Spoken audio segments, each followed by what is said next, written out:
Queridos hermanos en nuestro Señor Jesucristo y en María Santísima, vamos a dejarnos iluminar como iglesia, como pueblo, como familia de Dios, por el Evangelio de este sábado después del miércoles de cenizas, el Evangelio de San Lucas.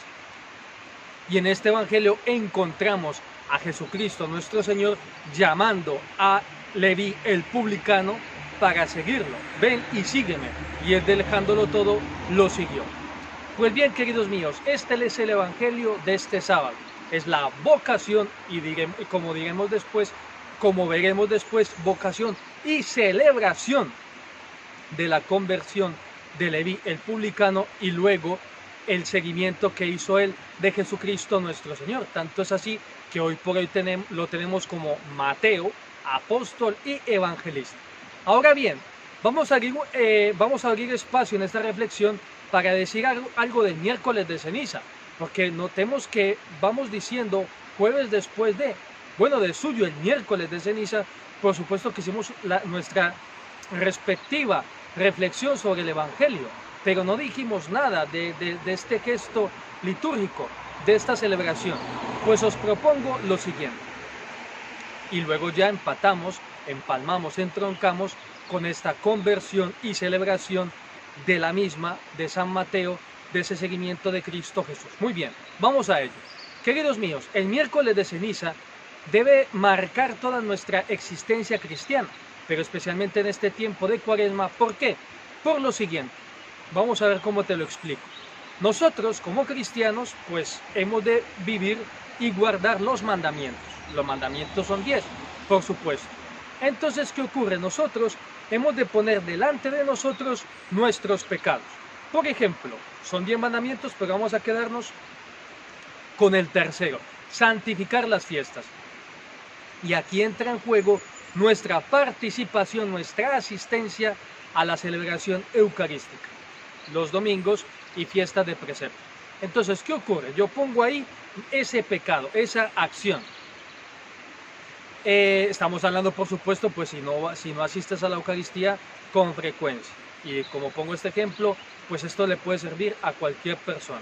Y para cualquiera de los otros mandamientos. Yo pongo ahí, ¿ok? Y entonces pongo ese pecado y lo comienzo a cortar a trozos mediante la contrición. Pero ¿y por qué yo no asisto a la Eucaristía? Corto. Pero si me viene bien escuchar la palabra de Dios, alimentarme del cuerpo y la sangre de Jesucristo nuestro Señor, sigo cortando. Pero ¿y yo por qué digo? No, es que yo no tengo necesidad de ir a un templo para hablar con Dios. Yo puedo hablar con Dios en cualquier parte. Mira, esa objeción perezosa no va. ¿Por qué? Jesucristo nuestro Señor, con sus padres José y María, siempre que había que ir al templo, allí estaban. Dime tú, si José tenía necesidad de ir al templo cuando tenía en su casa al Hijo de Dios, cuando un ángel le había revelado en sueños que no se preocupara porque lo que venía de María venía del Espíritu Santo. Dime tú si María tenía necesidad de ir al templo, aquella a la cual se le reveló la grandísima misión de ser la madre del Mesías. Ya el acabose es, explícame tú si Jesucristo tenía que ir al templo cuando siempre estaba en contacto íntimo, directo, privado, filial con el Padre Eterno. Bueno, pues ahí están José, María y Jesús al templo.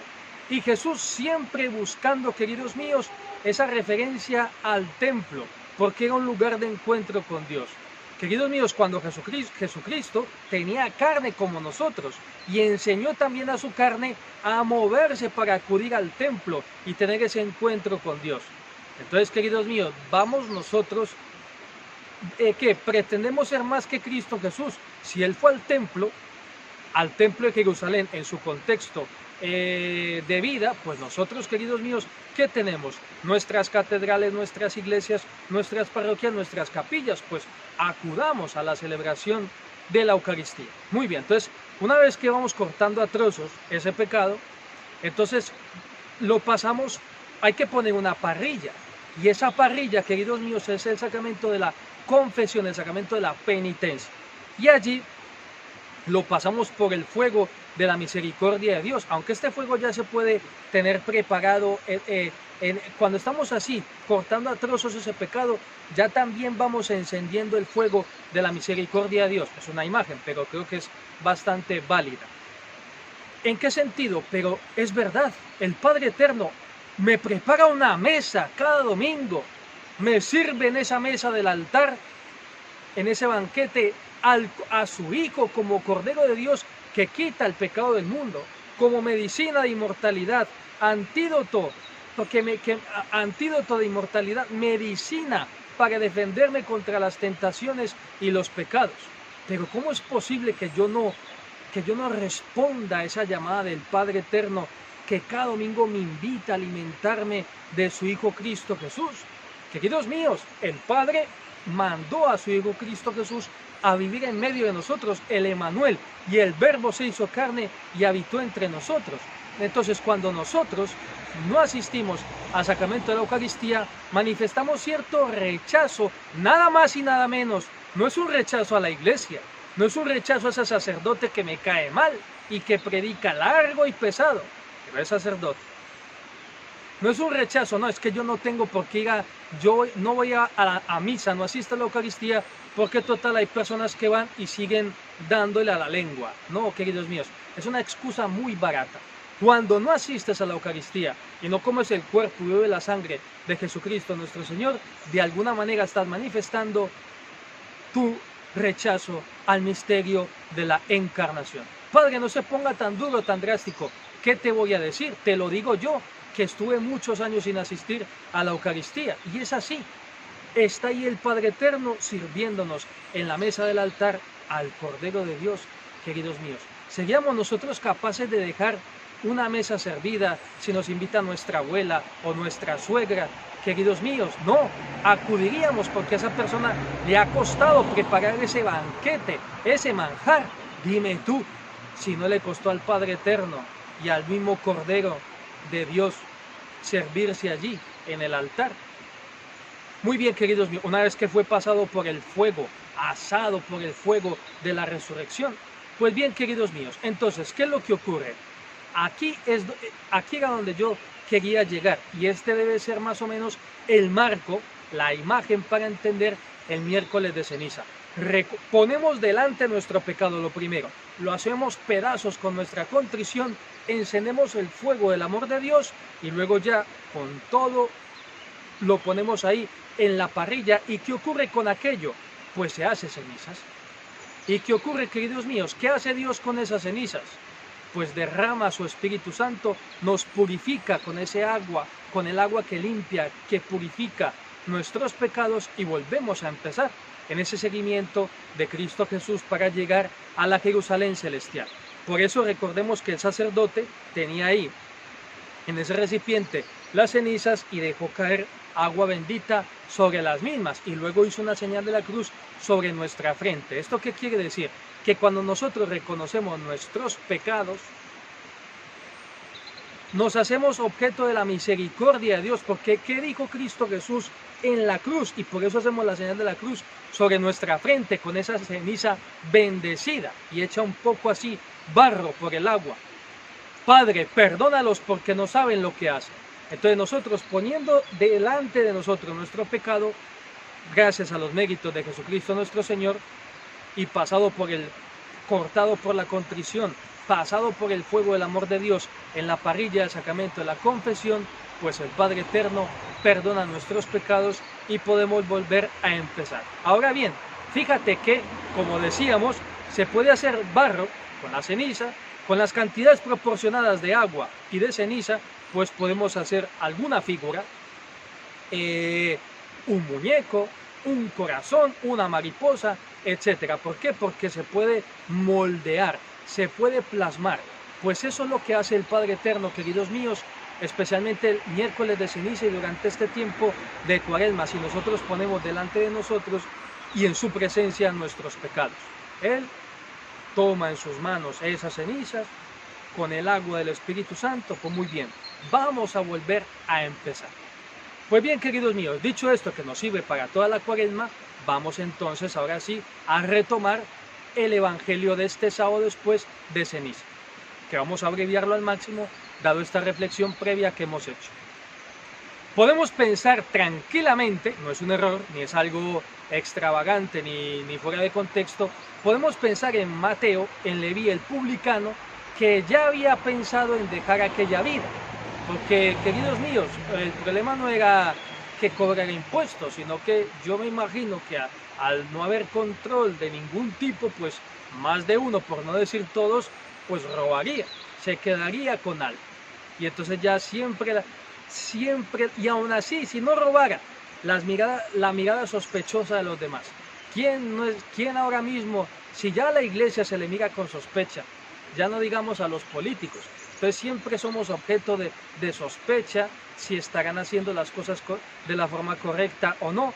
Pues ahí estaba Leví, el publicano, siendo observado y siempre bajo sospecha, siempre en la mirilla de la crítica. Y entonces, claro, pero que si era lo único que sabía hacer, imagínate ya después conseguir trabajo, otra ocupación, sabiendo que era el publicano, el que recogía, el que reclamaba los impuestos y de forma deshonesta. Pero claro, entonces ya por inercia seguiría allí en esa actividad hasta que se encontraría con esa mirada de Jesucristo nuestro Señor. Imagínate ya, ya tendría callo en los ojos de recibir esas miradas hirientes, esas miradas de odio, de recelo por parte de aquellos que le pagaban esos impuestos. Pero cuando se encuentra con esa mirada de Cristo Jesús, caramba, este hombre me está mirando de otra manera. Es una mirada de acogida, es una mirada de misericordia. Pues lo dejo todo, volvemos a empezar. Esa es la idea clave, queridos míos, para esta Cuaresma. Qué sé yo, o sea, pedirle al Espíritu Santo que nos conceda la gracia de sentir esa mirada misericordiosa de Jesucristo nuestro Señor. Y atención con algo muy importante, que fue mi sorpresa en este Evangelio. Vamos a ver, si nosotros hubiéramos escrito esta página del Evangelio, la hubiéramos escrito así: y entonces Cristo Jesús se llevó aparte a Mateo y comenzó a enumerarle uno por uno sus pecados, sus errores, sus debilidades. Y entonces, una vez que Mateo le hubiese asegurado, garantizado su conversión verdadera y real, entonces sí, nos encontramos dentro de 2-3 semanas para ver cómo vas, y después de 1 mes, 2 meses, ya entonces lo celebramos. No, no y no. Jesucristo nuestro Señor lo acogió e inmediatamente se dio paso a la celebración, a compartir mesa, a hablar, a entretenerse con Mateo, también a conocer a los amigos de Mateo. Dice el Evangelio que están allí todos los publicanos, y como siempre llegan los listillos de turno a señalar. Y fijaros en el giro que da este Evangelio, porque bien se acercan a los discípulos de Jesús. ¿Por qué coméis con publicanos y pecadores? Es maravilloso el Evangelio en este sentido. Repito, la pregunta va a los discípulos, y Jesucristo, queridos míos, siempre abierto a la alegría, en este caso fue él quien se metió en la conversación y le dijo: no he venido a salvar a los justos, sino a los pecadores. Imaginaros Jesucristo ahí metido, por supuesto, siempre puede hablar. ¿Cómo no va a poder hablar el verbo de Dios hecho carne? Pero ahí metió la cucharada. Aquí me meto yo y digo, hay que celebrarlo porque Leví se reconoció pecador delante de mí. Y yo he venido a salvar a los pecadores, no a los justos. Entonces, queridos míos, fijaros cómo Jesucristo, por eso decíamos, es un contexto de vocación y celebración. Entonces, queridos míos, ¿qué más queremos? Si reconocemos nuestros pecados, sentiremos esa mirada distinta, misericordiosa de Cristo Jesús y podremos volver a empezar. Pues bien, queridos míos, esta era mi reflexión para este día. Se nos ha hecho un poco extensa porque decía yo, caramba, es que no hemos dicho nada de ese gesto, de esa celebración del miércoles de ceniza, pero creo que nos ha venido muy bien recordar. Pues bien, queridos míos, repito, y con esto ya sí que acabamos, procuremos reconocer nuestros pecados, sentir esa mirada misericordiosa de Cristo Jesús, celebrarlo y volver a empezar. Y la bendición de Dios Todopoderoso, Padre, Hijo y Espíritu Santo, descienda sobre vosotros y os acompañe siempre. Hasta la próxima.